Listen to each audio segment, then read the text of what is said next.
तो आग पानी में जवानी उसे कहते हैं, छीन लो सिलेक्शन कहानी उसे कहते हैं। स्वागत है आज का अपनी क्लास फतेहपुर एजुकेशन सेंटर पर। बच्चों आज हम बात करेंगे, दोस्तों आज हम चर्चा करने वाले हैं बीएड और डीएलएड में क्या अंतर है, इसको करने से क्या क्या बेनिफिट मिलते हैं, इसमें एडमिशन शुल्क सरकारी विद्यालय की कितनी होती है, प्राइवेट विद्यालय की कितनी होती है और कैसे इसका एडमिशन होता है। तो हम इस वीडियो में पूरी तरीके से डिटेल से जानेंगे, बस आप वीडियो के अंत तक बने रहिए। तो हम शुरू करते हैं बिना आपका समय वेस्ट किए हुए। तो सबसे पहले हम यहाँ पर दो कॉलम अलग अलग बना चुके हैं, एक तरफ बीएड है और एक तरफ डीएलएड है। डीएलएड यहाँ बीएड का फुल फॉर्म है बैचलर ऑफ एजुकेशन, और ये बीटीसी जो डीएलएड हो गया है, बीटीसी का फुल फॉर्म होता था बेसिक ट्रेनिंग सर्टिफिकेट, और यहाँ पर डीएलएड है। अब बीटीसी का नाम हटाकर डीएलएड नाम रख दिया गया है। यहाँ पर डीएलएड का फुल फॉर्म होता है डिप्लोमा इन एलिमेंट्री एजुकेशन। तो हम यहाँ पर अब बात करेंगे कि बीएड में कैसे एडमिशन ले सकते हो आप, और डीएलएड में यानी एडमिशन के लिए आपको क्या क्वालिफिकेशन होनी चाहिए। तो हम आपको बता दें, सबसे पहले आपका किसी भी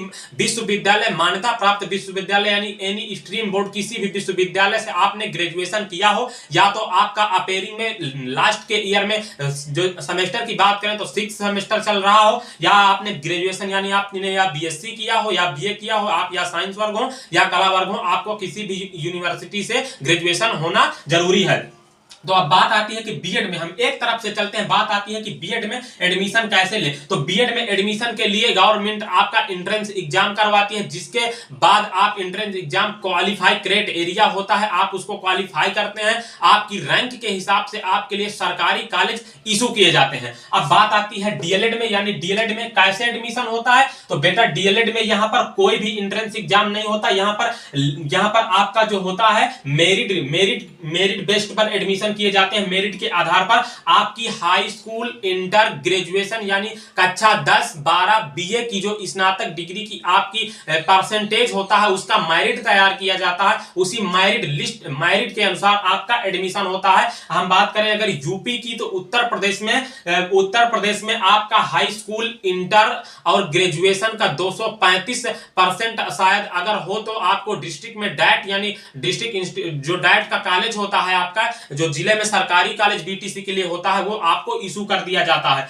अब बात आती है कि अगर जैसे कि आपने एडमिशन के लिए सरकारी कॉलेज की बात आ गई, अब यहां पर बात होती है प्राइवेट। तो प्राइवेट कॉलेज में आप यहां पर एडमिशन, फिर भी आपके 50% मार्क होने चाहिए अगर आप एंट्रेंस एग्जाम क्वालिफाई। पहली बात यहां पर जो बीएड होता है, बीएड में आपको किसी भी बीएड में एडमिशन लेने के लिए किसी भी विद्यालय में आपको काउंसलिंग करवाने के लिए आपके 50% मार्क्स होने जरूरी होते हैं। 50% आपका ग्रेजुएशन में होना जरूरी होता है, और डीएलएड में भी आपका संभवतः वही चल रहा है। यहाँ पर डीएलएड भी करने के लिए आपके 50% ग्रेजुएशन में होना अनिवार्य होता है। अब बात आती है कि आप इसकी फीस यानी एडमिशन फीस कितनी होती है। तो एडमिशन फीस की बात करें तो गवर्नमेंट कॉलेज की, अगर आप सरकारी विद्यालय से आप सरकारी एंट्रेंस एग्जाम क्वालिफाई कर लेते हैं बीएड में, तो आपको जो फीस देनी होती है 1 वर्ष की 8,000 रुपए सरकारी कॉलेज की, यानी यूपी की मैं बात कर रहा हूं। अलग अलग यूनिवर्सिटियों की, वो विद्यालयों की अपनी अलग अलग शुल्क होती है, मगर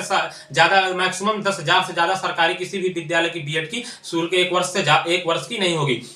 अगर प्राइवेट की बात करें, आपका सरकारी विद्यालय में एडमिशन ना होकर अगर प्राइवेट में होता है, तो प्राइवेट में जो यूपी की फीस है वर्तमान समय 51,250 रुपए 1 वर्ष की बीएड की है। अगर अब हम बात करते हैं बीटीसी यानी डिप्लोमा डीएलएड की, डीएलएड में सरकारी फीस कितनी है और प्राइवेट फीस कितनी है। तो डीएलएड की जो सरकारी फीस है 5,000 रुपए यानी आप कह सकते हैं 5200 रुपए 1 वर्ष की आपकी सरकारी फीस है डीएलएड की। अगर बात करें प्राइवेट कॉलेज में, अगर आप प्राइवेट उससे अगर डीएलएड आप प्राइवेट किसी कॉलेज से करते हैं, तो आपका 41,100 रुपए फीस है। 41,100 रुपए प्राइवेट कॉलेज की फीस है डीएलएड के लिए। अब यहां पर बात आती है कोर्स पैटर्न। कितना आगे बढ़े, समझ में आ गया? अगर आपको ना समझ में आ रहा हो तो दोबारा वीडियो को रोककर चले। आप यहां पर आपका जो 5,000 है सरकारी विद्यालय के लिए है, और अगर प्राइवेट विद्यालय से आप करेंगे तो 41,100 रुपए आपको पेड करने होते हैं। अब बात आती है कोर्स पैटर्न की। आपको यहाँ पर पढ़ना क्या होता है, कोर्स पैटर्न आपका क्या होता है। तो कोर्स पैटर्न कोर्स पैटर्न आपको क्या किया था, कोर्स पैटर्न में आपको क्या पढ़ना होता है, कोर्स पैटर्न में आपको इसमें बीएड की बात करते हैं तो 6 से 12 तक का यानी 12 तक का आपको 12 तक की किताबों का यानी कक्षाओं का जो विषय होता है उनका एक विषय होता है, उसको अच्छे से अध्ययन करना होता है। अगर डीएलएड की बात करें यानी बीटीसी की बात करें तो 1 से 5 तक के सिलेबस को आपको अच्छी प्रकार से पढ़ना होता है। 1 से 5 तक के सिलेबस को आपको अच्छी प्रकार से अध्ययन करना होता है, क्योंकि डीएलएड में आपको 1 से 5 तक के बच्चों को पढ़ाना होता है, तो उस सिलेबस को आपको अच्छी प्रकार से पढ़ना चाहिए। अब बात करें इसमें जॉब अपॉर्चुनिटी की, आप कौन सी जॉब मिलती है। अब देखो यहाँ पर आपकी डिग्री तो कंप्लीट हो गई, अब आप इधर आप बीएड कंप्लीट कर चुके हैं, जैसे इधर आपका कंप्लीट हो गया बीएड, अगर इधर आपका कंप्लीट है और इधर बीटीसी कंप्लीट हो गया यानी डीएलएड आपका कंप्लीट हो गया, तो अब बात करते हैं इसको कंप्लीट करने के बाद आपके लिए किस जॉब के लिए आप एलिजिबल हो जाते हैं यानी योग्य हो जाते हैं। तो जॉब, आप अगर बीएड कर चुके हैं, आपके पास अगर बीएड का सर्टिफिकेट है, बीएड एक डिग्री है और डीएलएड एक डिप्लोमा है, अगर आपके पास बीएड का डिग्री है तो आप टेट भी दे सकते हैं, सी टेट भी दे सकते हैं, टीजीटी दे सकते हैं, किसी भी जीआईसी कॉलेज में आप जीआईसी कॉलेज में टीचर के लिए आवेदन कर सकते हैं, जूनियर टीचर के लिए भी आवेदन कर सकते हैं। अगर हम यहाँ पर बात करते हैं डीएलएड की, तो डीएलएड में आप टेट, सी टेट और प्राइमरी कॉलेज के लिए आवेदन कर सकते हैं शिक्षक के पद पर। और इसका एक और यहाँ पर बात होती है, आपको ना तो बीएड करने पर सर्विस दी जाएगी, यानी ना बीएड करने पर आप टीचर बन सकते हैं, ना डीएलएड करने पर। इसका एक क्रैक्ड एरिया कंपटीशन क्वालिफाइंग एक क्रैक्ड एरिया बनाया गया है, जिन संस्थाओं का नाम रखा है टेट, टीजीटी, सीटीटी, जो टीजीटी, सीटेट जो इनका सिस्टम है, अगर आप इनकी जो क्वालिफाइंग क्रैक्ड एरिया है इनमें अच्छे मार्क्स क्वालिफाई कर जाते हैं, तब आपको एक शिक्षक के पद पर नियुक्त किया जाता है।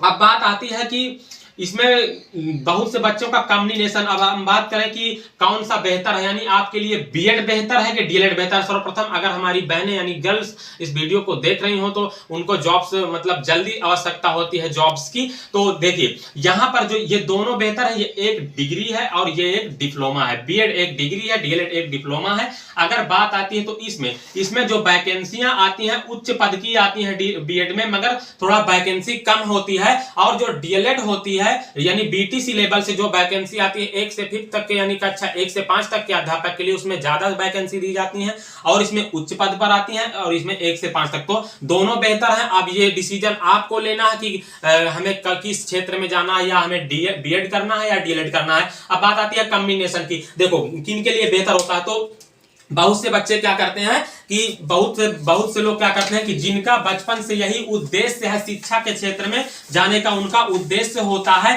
कि हम शिक्षा के क्षेत्र में जाएं यानी अध्यापक ही बने, तो वो ग्रेजुएशन में यानी या बीएससी कर रहे हो या बीए कर रहे हो या कला वर्ग से हो या साइंस वर्ग से हो, तो वो कॉम्बिनेशन बना के चलते हैं। जैसे कि आपने ग्रेजुएशन में, जैसे हमने हिंदी, जैसे किसी ने इंटर में हिंदी ले रखी है, इंटरमीडिएट में भी उसका हिंदी है, इंटरमीडिएट में भी उसने हिंदी ले रखी है, और उसने ग्रेजुएशन यानी स्नातक में भी, बीए में भी हिंदी ले रखी है, तो उसका जो एक कॉम्बिनेशन होता है, कॉम्बिनेशन वो सही है।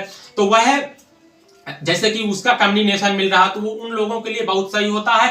और बीटीसी उन लोगों के लिए सही होता है जिनका किसी मतलब शिक्षा के एजुकेशनल क्षेत्र में उनकी रुचि नहीं थी। वो लोग जैसे बीटेक वगैरह कर चुके थे और बाद में वह जिस लक्ष्य के लिए उन्होंने बीटेक वगैरह किया था उनमें वो असफल हो चुके हैं, तो उनके लिए कोई कॉम्बिनेशन डीएलएड में नहीं होता, तो वो बच्चे आराम से डीएलएड कर सकते हैं। और 1 से 5 तक के टीचर के लिए वह उसका टेट या सीटेट जो भी उसका क्वालिफाइंग क्राइटेरिया होता है उसको क्वालिफाई करके एक शिक्षक के पद पर नियुक्त हो सकते हैं। तो हमने इस वीडियो में आपको अच्छी प्रकार से समझाने का प्रयास किया है। अगर हमसे कुछ त्रुटियां हुई हो तो आप हमारे कमेंट बॉक्स में कमेंट जरूर करिएगा, और अगर आपको वीडियो ना समझ में आ रहा हो तो आप वीडियो को दोबारा चालू करके देखिएगा। हमने पूरा प्रयास किया है, भरसक प्रयास किया है आपको समझाने का। धन्यवाद।